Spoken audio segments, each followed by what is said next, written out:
his churning stomach either. Jewel had been charged with killing her alleged lover 23 years ago. It had taken all these years for the arrest to happen, and one of the main reasons for Jewel's arrest was standing right in front of him. Shelby. She'd written dozens of scathing articles about what she called a police cover-up, and the articles had caught the eye of the new prosecutor, who'd reopened the case. The evidence had been retested, new evidence found, and the new evidence all had pointed to his mother being a killer. Seth was 1,000% sure Jewel was innocent, but so far he'd had zero luck proving it. Until now, that was. Maybe this was the break he needed if there was indeed something in the building. "What kind of evidence?" Seth demanded. Shelby lifted her hands, palms up. "That's what I'm here to find out. Now why are you here?" Seth debated whether he should tell her, but there was no logical reason why she shouldn't know, though he could think of a few petty ones. He decided to put the pettiness aside, for now. "I got a call from a CI who said there was possibly some evidence inside. I thought it might be connected to the black market baby ring." Her eyes widened, and Seth knew why. Both of them had received calls.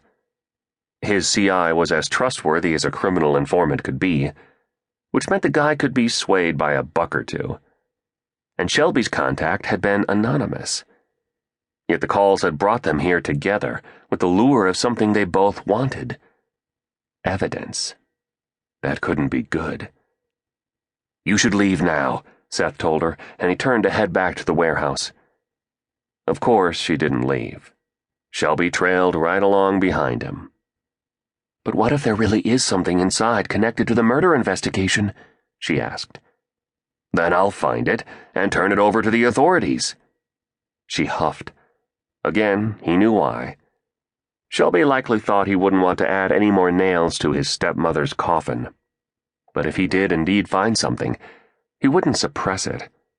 Because if Jewel was truly innocent, and Seth had to believe she was, then the total package of evidence would exonerate her.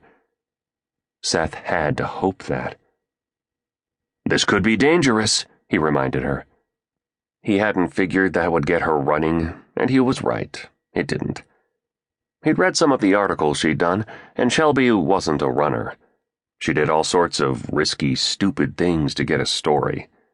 Except this wasn't just about a story.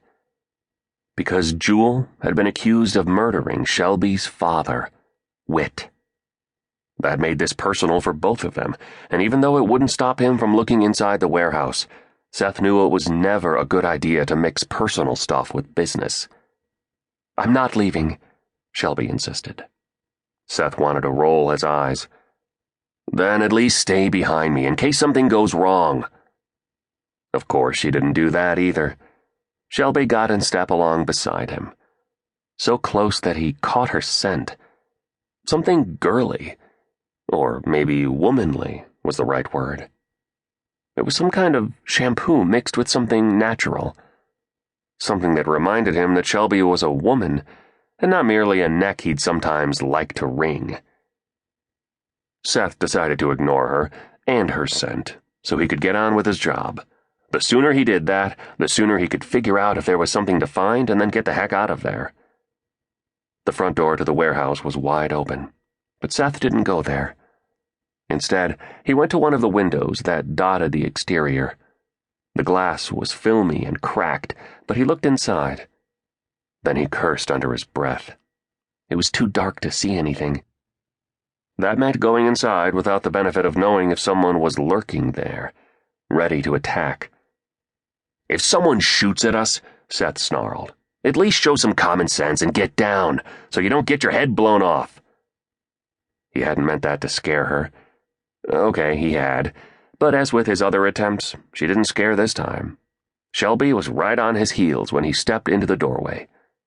Seth braced himself for whatever might happen, but nothing did.